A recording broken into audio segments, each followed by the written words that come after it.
साथियों, आज हम बात करेंगे राष्ट्रीय मानवाधिकार आयोग के बारे में।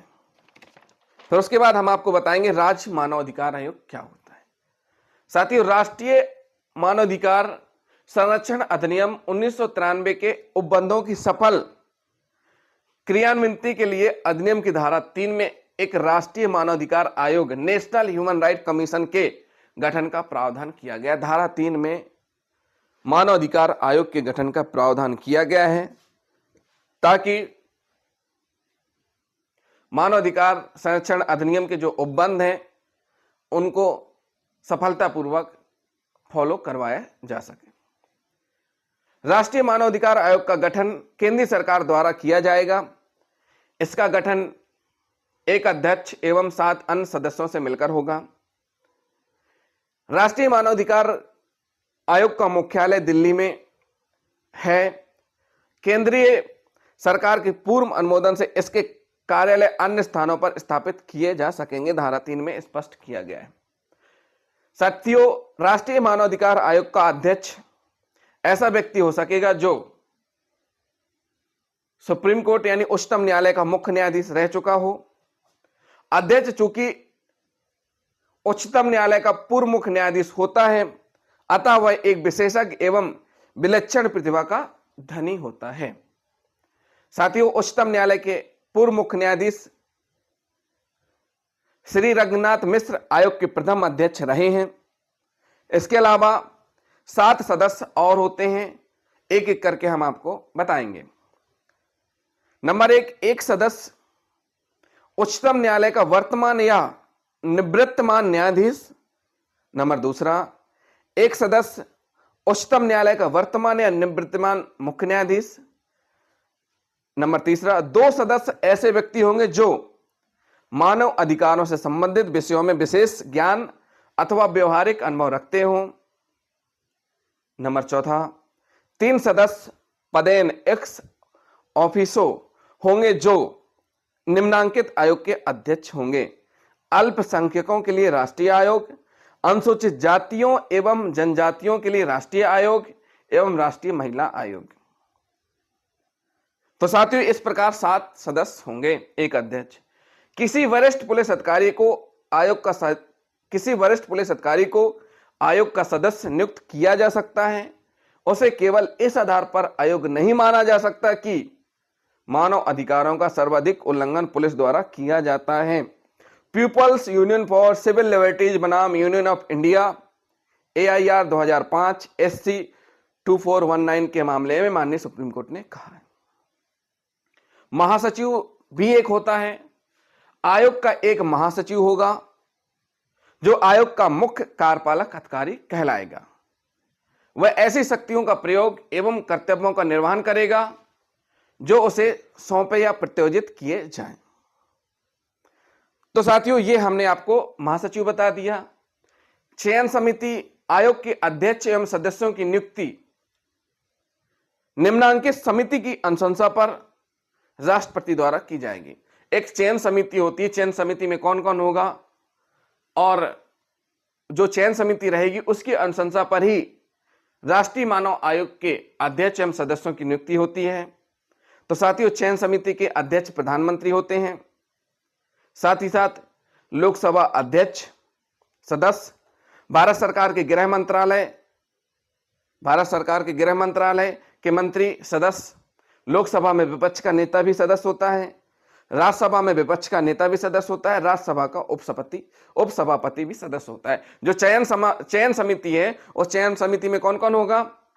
अध्यक्ष होंगे माननीय प्रधानमंत्री, और सदस्य कौन कौन होंगे? लोकसभा अध्यक्ष भी सदस्य हैं, भारत सरकार के गृह मंत्री सदस्य होंगे, लोकसभा में विपक्ष के नेता सदस्य होंगे, राज्यसभा में विपक्ष के नेता सदस्य होंगे, राज्यसभा का उपसभापति सदस्य होंगे। साथियों, ये हमने आपको चयन समिति बता दिया। अध्यक्ष एवं सदस्यों की जो पदावधि है, उनके कार्यभार ग्रहण करने की तिथि से 5 वर्ष या 70 वर्ष की आयु पूर्ण होने तक की होगी। यानी या तो 5 वर्ष या फिर 70 वर्ष आयु होने तक रहेगी। अध्यक्ष पुनर्नियुक्ति का पात्र नहीं होगा। साथ ही आयोग का अध्यक्ष या सदस्य रह चुकने के पश्चात वह भारत सरकार या राज्य सरकार के अधीन कोई भी पद धारण नहीं करेगा। यह साथियों हमने आपको बता दिया चयन समिति और नियुक्ति के बारे में। अब बात कर लेते हैं पद से हटाया जाना। आयोग के अध्यक्ष या सदस्यों को किन आधारों पर अपने पद से हटाया जा सकता है? तो पहला है दुर्व्यवहार, अक्षमता। दुर्व्यवहार को कदाचार भी कहा जा सकता है। अपने पद से हटाए जाने से पूर्व सुप्रीम कोर्ट द्वारा जांच की जाएगी तथा जांच के पश्चात न्यायालय की रिपोर्ट के आधार पर राष्ट्रपति द्वारा अध्यक्ष या सदस्य को पद से हटाया जा सकेगा। अध्यक्ष या सदस्य कभी भी स्वलिखित सूचना द्वारा राष्ट्रपति को संबोधित करते हुए अपने पद से त्यागपत्र दे सकेंगे। अपने पद से त्यागपत्र भी दे सकते हैं। कौन? अध्यक्ष और सदस्य। कौन से अध्यक्ष? राष्ट्रीय मानव आयोग के अध्यक्ष और सदस्य ये त्यागपत्र भी दे सकते हैं, लेकिन त्यागपत्र किसको देंगे? राष्ट्रपति को। उपरोक्त आधारों के अलावा राष्ट्रपति द्वारा आयोग के अध्यक्ष या सदस्य को अपने पद से हटाया जा सकेगा यदि वह दिवालिया निर्णीत कर दिया जाता है, यदि वह अपने पद के अलावा अन्य कोई वैतनिक पद अथवा रोजगार प्राप्त कर लेता है, मानसिक अथवा शारीरिक दुर्बलता के कारण अपने पद पर रहने के लिए अयोग्य हो जाता है, व्यक्तिचित्र हो जाता है, नैतिक अधमता वाले किसी मामले में सिद्ध दोष घोषित किया जाकर दंडित कर दिया जाता है, तो ऐसी स्थिति में पद से हटाया जा सकेगा। किसको? राष्ट्रीय मानव अधिकार आयोग के और सदस्य को। साथियों, इसमें जो स्टाफ रहेगा आयोग का, तो स्टाफ कौन कौन रहेगा? इसमें पुलिस अधिकारी होंगे, अन्वेषणकर्ता होंगे, अन्य अधिकारी एवं कर्मचारी होंगे, प्रशासनिक स्टाफ, तकनीकी स्टाफ, वैज्ञानिक स्टाफ आदि इसमें शामिल होंगे। पुलिस अधिकारी, अन्वेषणकर्ता, अन्य पुलिस कर्मचारी पुलिस महानिदेशक की पंक्ति से अन्यून वाले पुलिस अधिकारी के अधीन होंगे। यानी इस आयोग में एक पुलिस महानिदेशक होंगे और उनके अधीन पुलिस बल होगा। आयोग का एक महासचिव सेक्रेटरी जनरल होगा जो भारत सरकार के सचिव की पंक्ति का अधिकारी होगा, धारा 11 में कहा गया है। साथियों, कार्य एवं शक्तियां क्या हैं?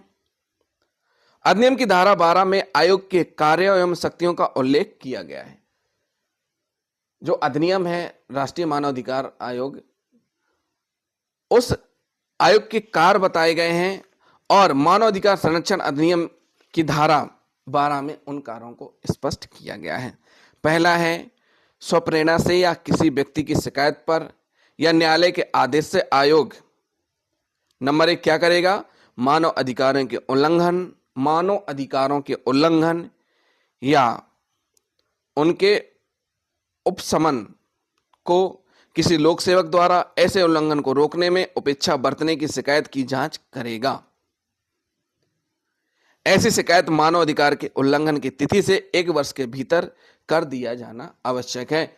जैसे ही मानव अधिकार के हनन की शिकायत पहुंचेगी तो वो आयोग द्वारा जांच की जाएगी।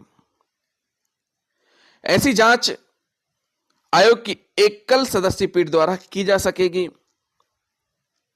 किसी न्यायालय के समक्ष लंबित मानव अधिकारों के उल्लंघन के किसी अवकथन वाली किसी कार्रवाई में उस न्यायालय की अनुमति से हस्तक्षेप करेगा।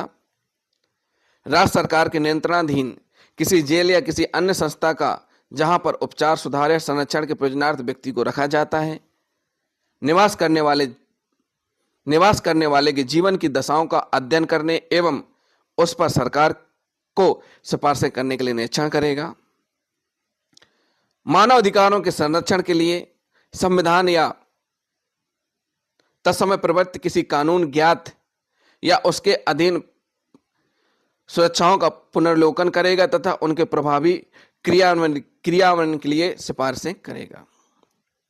साथियों, उन कारकों का जिनमें उग्रवाद के कृत्य भी है, मानव अधिकारों के उपभोग में बाधा डालते हैं, पुनर्विलोकन करेगा तथा उपयुक्त उपचारों की सिफारिश करेगा। मानव अधिकारों पर संधियों एवं अंतर्राष्ट्रीय लेखों का अध्ययन करेगा तथा उनके प्रभावी क्रियान्वयन के लिए सिफारिश करेगा। मानव अधिकारों के क्षेत्र में अनुसंधान एवं उसे प्रोन्नत करेगा। समाज के विभिन्न वर्गों में मानवाधिकार साक्षरता का प्रसार करेगा तथा प्रकाशकों, मीडिया, सेमिनारों एवं अन्य उपलब्ध साधनों के माध्यम से इन अधिकारों के संरक्षण के लिए उपलब्ध सुरक्षाओं के प्रति जागरूकता को विकसित करेगा। मानवाधिकार के क्षेत्र में काम करने वाले गैर सरकारी संगठनों एवं संस्थानों के प्रयत्नों को प्रोत्साहन देगा। ऐसे अन्य कार्य करेगा जिन्हें वह मानवाधिकार के समर्थन के लिए आवश्यक समझे।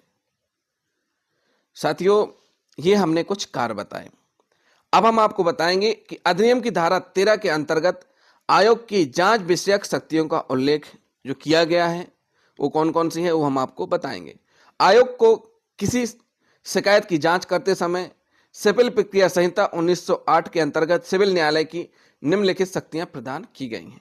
नंबर 1, साक्ष्यों को बुलाना तथा शपथ पर उनकी परीक्षा करना, किसी दस्तावेज के प्रकटीकरण एवं प्रस्तुतीकरण की, शपथ पत्रों पर साक्ष्य लेना, किसी भी न्यायालय कार्यालय से किसी लोक अभिलेख या उसकी प्रति के लिए अध्यर्थन करना, साक्ष्यों या दस्तावेजों की परीक्षा के लिए कमीशन जारी करना तथा अन्य कोई कार्य जो विहित किए जाएं। के मुरुगेश बनाम registrar, human rights commission, Tamil Nadu के मामले में मद्रास उच्च न्यायालय द्वारा यह कहा गया कि धारा 13 के अधीन आयोग द्वारा की जाने वाली जांच की तुलना पूर्णतः न तो दंडिक विचारण से की जा सकती है और न ही सिविल मामलों के विचारण से। अधिनियम की धारा 17 के अंतर्गत आयोग मानव अधिकारों के उल्लंघन की शिकायतों की जांच करने अधिनियम की धारा 17 के अंतर्गत आयोग मानव अधिकारों के उल्लंघन की शिकायतों की जांच करते अधीनस्थ किसी अन्य प्राधिकारी या संगठन से सूचना या प्रतिवेदन मंगवा सकेंगे। निर्धारित समय अवधि में सूचना या प्रतिवेदन प्राप्त नहीं होने पर स्वयं शिकायत की जांच करने के लिए कार्रवाई कर सकेंगे। परमजीत कौर बनाम स्टेट ऑफ पंजाब के मामले में माननीय सुप्रीम कोर्ट द्वारा यह कहा गया कि मानव अधिकारों के उल्लंघन के मामले में राष्ट्रीय मानव अधिकार आयोग को केंद्रीय अन्वेषण ब्यूरो सीबीआई से जांच कराने तथा रिपोर्ट मांगने की अधिकारता है। स्वयं उच्च न्यायालय द्वारा यह कार्य राष्ट्रीय मानवाधिकार आयोग को न्यस्त किया जा सकता है। मध्य प्रदेश मानव अधिकार आयोग बनाम स्टेट ऑफ मध्य प्रदेश के मामले में तो मध्य प्रदेश उच्च न्यायालय द्वारा यहां तक अब निर्धारित किया गया है कि मानव अधिकार आयोग मानव अधिकारों के उल्लंघन संबंधी मामले में न्यायालय में ला सकता है। साथियों, धारा 14 के अंतर्गत जांच के दौरान अन्वेषण कराने बाबत आयोग की शक्तियां प्रदान की गई हैं। आयोग जांच से संबंधित कोई अन्वेषण कराने की प्रयोजनार्थ भारत सरकार या राज्य सरकार के किसी अधिकारी या अन्वेषण एजेंसी की सेवाओं का उपयोग भारत सरकार या राज्य सरकार की सहमति से कर सकेगा। यदि आयोग द्वारा कोई मामला अन्वेषण हेतु पुलिस अधीक्षक को भेजा जाता है तब ऐसे मामले में उप महानिरीक्षक पुलिस की रिपोर्ट अर्थहीन हो जाती है। अन्वेषण में किसी अधिकारी अथवा अन्वेषण एजेंसी की सहायता से अन्वेषण एजेंसी की सहायता के संबंध में एसोसिएशन ऑफ डेड पीपल बनाम स्टेट ऑफ उत्तर प्रदेश का एक मामला है। इसमें भूमाफिया लोगों ने सरकारी तंत्र से सांठगांठ कर कूट रचित दस्तावेजों के माध्यम से, साथियों, एसोसिएशन ऑफ डेड पीपल बनाम स्टेट ऑफ उत्तर प्रदेश के मामले में भूमाफिया लोगों ने सरकारी तंत्र से सांठगांठ कर कूट रचित दस्तावेजों के माध्यम से निर्धन कृषकों को अपनी भूमि से वंचित कर दिया था। असंख्य कृषकों की आजीविका संकट में पड़ गई थी। माननीय इलाहाबाद उच्च न्यायालय ने इसे मानवाधिकार का हनन का मामला मानते हुए संपूर्ण मामले को जांच के लिए 2 न्यायमित्र को सौंपा तथा उसकी रिपोर्ट राष्ट्रीय मानवाधिकार आयोग के समक्ष पेश करने के निर्देश दिए। आयोग द्वारा 1 वर्ष बाद जांच का आदेश दिया जा सकता है। इस पर कोई विधिक प्रतिबंध नहीं है। जांच पूरी हो जाने पर आयोग सरकार या प्राधिकारी को निम्नलिखित अनुशंसाएं कर सकेंगे। नंबर 1, पीड़ित पक्षकार है उसको प्रतिकर अथवा क्षतिपूर्ति का भुगतान किया जाए। दोषी व्यक्ति के विरुद्ध अभियोजन चलाने की तथा अन्य उचित कार्रवाई करने की अनुशंसाएं राष्ट्रीय मानवाधिकार कर सकता है। तो साथियों, अभी हमने आपको राष्ट्रीय मानवाधिकार के बारे में बताया। अब हम आपको बताएंगे राज्य मानव अधिकार के बारे में। तो साथियों, वीडियो को लास्ट तक जरूर देखें। जिन साथियों ने अभी तक हमारे चैनल को सब्सक्राइब नहीं किया है, हमारे चैनल को जरूर सब्सक्राइब कर लें। वीडियो को लाइक करें, शेयर करें और कमेंट भी करें।